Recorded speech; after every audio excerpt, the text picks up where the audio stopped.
Le groupe pharmaceutique Roussel-Uclaf n'existe plus. Ses activités les plus rentables ont été reprises par Sanofi.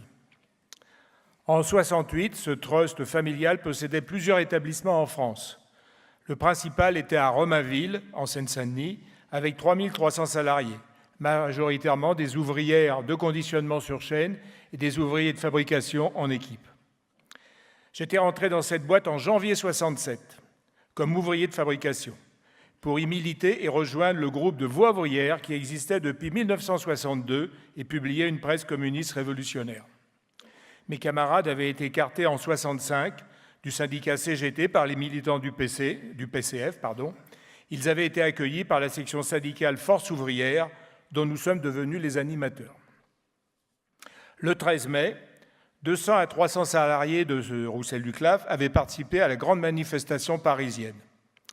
Mais la semaine qui suivit fut calme à l'usine, alors que les grèves s'étendaient dans tout le pays. Elle fut calme, mais tout le monde discutait, bien sûr. Comme dans toutes les entreprises où nous avions des militants Voix ouvrière nous poussait à agir. Aussi, FO convoqua une intersyndicale le dimanche 19 mai. Mais, face à notre détermination à appeler à la grève, les délégués CGT et CFDT, sans directive de leur fédération, finirent par accepter un appel commun. Le lendemain, le 20 mai, à 6 heures du matin, à seulement 2-3 militants par porte, devant chaque porte, nous avons distribué cet appel intersyndical et dit aux travailleurs de ne pas rentrer, qu'une AG était prévue pour décider de la grève. La grosse majorité des travailleurs sont restés dehors. Et à 8 heures, 1000 à 1500 des présents ont voté la grève, proposée fermement par la responsable de FO, une camarade de Voix ouvrière, et un responsable de la CGT.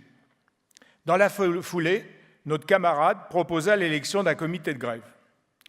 Devant la réussite de ce début de grève auquel beaucoup d'entre eux n'avaient pas cru, les militants syndicaux et du PCF ne s'y opposèrent pas publiquement. Ils virent des dizaines de mains se lever pour être membres de ce comité, certains travailleurs que nous avions bien sûr sollicités avant, préalablement, mais aussi des jeunes syndiqués ou pas, et même des responsables syndicaux qui, vu le succès, ne voulaient pas rester en dehors.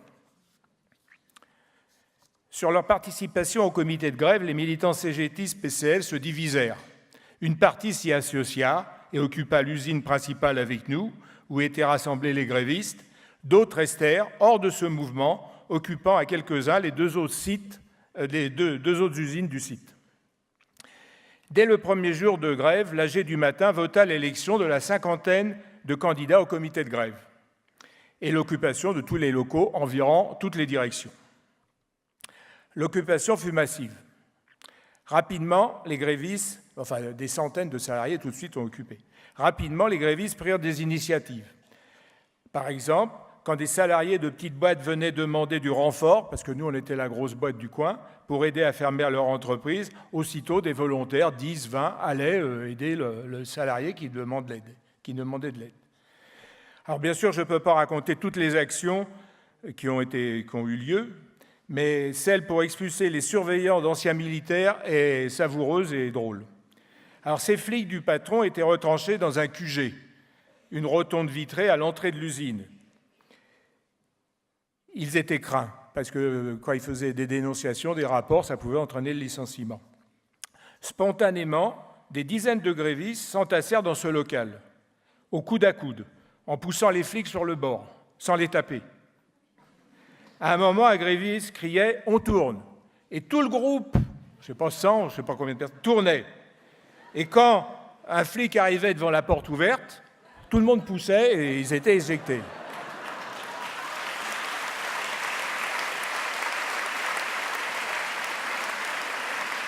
Et ils étaient éjectés, bien sûr, sous les applaudissements et les rires de tous les grévistes qui étaient autour, qui regardaient.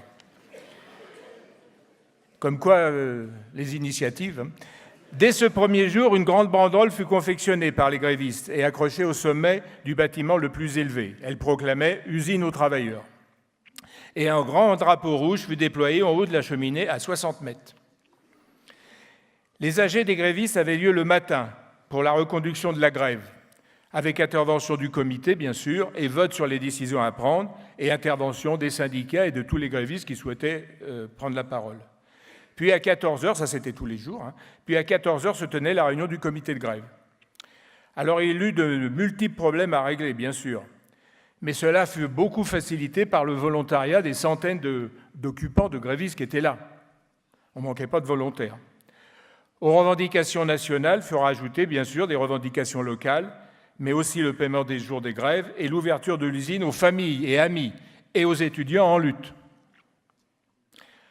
Le comité dut aussi résoudre des problèmes pratiques et politiques.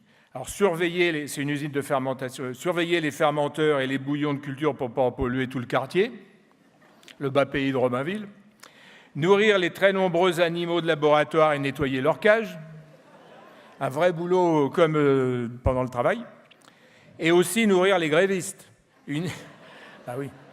Une équipe compétente et volontaire fut mise en place pour aller aux halles et cuisiner des centaines de repas midi et soir.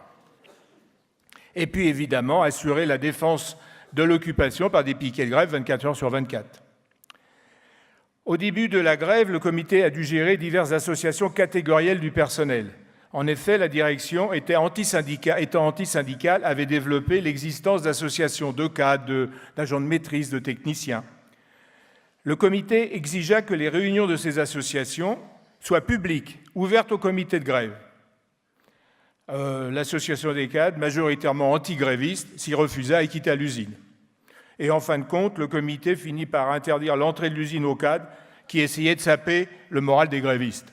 Enfin, sauf pour ceux qu'on savait qui étaient pour la lutte, bien sûr, il y en avait un peu, pas beaucoup. La CFDT, qui ne voulait pas assumer d'éventuelles poursuites judiciaires, maintenant qu'il n'y avait plus des cadres dans la boîte représentant la direction, elle avait un peu pris prétexte pour quitter le comité de grève, enfin ceux qui y étaient. L'occupation fut militante et festive. Il y avait toujours beaucoup de monde, des discussions incessantes. Souvent, il y avait des regroupements pour riposter aux provocations de la direction qui faisait régulièrement des attaques physiques, ou des mobilisations pour organiser des montées à Paris pour se joindre aux manifestations étudiantes ou ouvrières qui avaient lieu. Presque tous les soirs, après les repas, il y avait de la musique et des bals, car beaucoup de femmes participaient à l'occupation, de jour comme de nuit. Beaucoup de grévistes habitaient presque à l'usine, couchant dans les labos, près des piquets de grève, ou dans les bureaux, en fonction de l'épaisseur de la moquette souvent. Le comité de grève était animé en partie par des non-syndiqués, comme je l'ai déjà dit, par nous, Voix ouvrières, mais aussi par des militants de la CGT et du Parti communiste. Après la grève, ceux qui avaient participé au comité, je parle des militants CGT-PC, seront plus ou moins écartés de responsabilités syndicales par la fédération CGT, de la chimie et la mairie PCF de Romainville. Ils furent accusés de gauchisme, d'avoir suivi Voix ouvrières et signé avec le comité de grève une lettre ouverte aux confédérations syndicales leur demandant de ne pas accepter les accords de Grenelle du 27 mai. Ce n'est pas qu'à Renault que les accords ont été sifflés. Après ces accords, les grévistes, le comité de grève, la CGT et FO dénoncèrent jusqu'au bout de la grève le bradage de la grève pour les élections promises par De Gaulle. C'est sur ces bases, d'ailleurs, que nous avons organisé un cercle local Voix ouvrières d'une dizaine d'ouvriers techniciens qui édita, à partir du 27, ses propres tracts. Et la grève, comme l'occupation, se prolongèrent, mais après de plusieurs affrontements violents avec la police, jusqu'à l'intervention quasi militaire des gardes mobiles dans la nuit du 14 juin. Ce 14 juin, après 25 jours d'occupation, le travail reprit. Mais à 11 heures, 1000 travailleurs débrayèrent pour dire que rien n'était réglé. Alors bien sûr, cette grève laissa des traces dans l'établissement pendant des mois et même 1 ou 2 ans. Des centaines de travailleurs avaient participé activement et fraternellement à l'occupation et aux manifestations, et de nombreuses relations personnelles se nouèrent, qui durèrent souvent plus longtemps que les 3 semaines de grève. Alors à Roussel-Luclaf, nous n'avons pas fait des choses extraordinaires, mais cela démontrait que si dans des centaines de boîtes, malgré les syndicats, les grévistes avaient aussi pris leur grève en main, s'ils avaient pu se coordonner, cela aurait peut-être changé l'histoire de mai-juin 68.